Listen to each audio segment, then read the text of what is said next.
Ever wondered how your brain decides what actions to stop or go ahead with?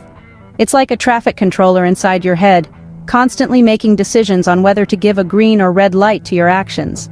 This is known as inhibitory control, the brain's ability to suppress actions that are irrelevant or potentially harmful. It's a fascinating process that happens in a split second, but it's one of the most important functions our brain performs.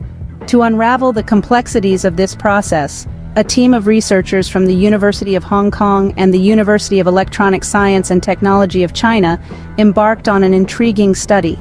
They employed cutting-edge techniques like dynamic causal modeling and functional magnetic resonance imaging, or fMRI, to probe the workings of the brain. The study involved 250 participants, providing a substantial sample size to extract meaningful data. The main finding of this study is quite illuminating.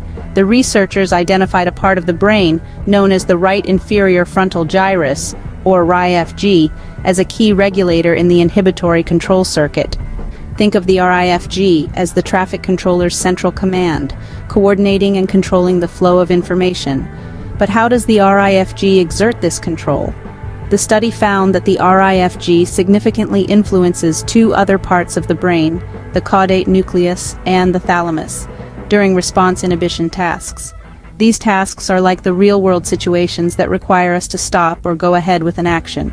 So it's like the RIFG sends signals to these areas, instructing them to either suppress or allow certain actions based on the information it has. In the grand scheme of things, the RIFG is like the conductor of an orchestra, directing each section to play at the right time to create a harmonious symphony. In this case, the symphony is our ability to control our actions and make sensible decisions. So it seems the RIFG plays a crucial role in determining whether our brain gives a green or a red light to our actions. But that's not all. The research also revealed some fascinating differences and connections. Now, let's delve into the intriguing part of the study that discovered distinct gender differences in brain function. Specifically, women were found to exhibit unique neural patterns in the thalamus, a key component of the brain's inhibitory control circuit. This suggests that the way women's brains process inhibitory control may differ from their male counterparts.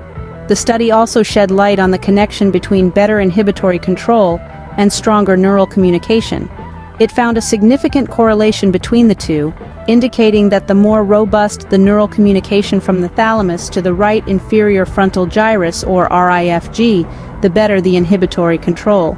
In simpler terms, if your brain's braking system is more active, it's likely because your thalamus and RIFG are talking to each other more effectively. These findings have profound implications for therapy. Understanding these unique neural pathways and their role in inhibitory control can help in the development of neuromodulation therapies, which are therapies that change nerve activity through targeted delivery of a stimulus to specific neurological sites in the body. These could potentially be game changers for individuals grappling with mental and neurological disorders characterized by inhibitory control deficits. To add to the credibility of these findings, it's worth noting that the study was funded by reputable institutions such as the National Key Research and Development Program of China, the National Natural Science Foundation of China, and the Key Technological Projects of Guangdong Province. These organizations are known for their rigorous standards and commitment to advancing scientific knowledge.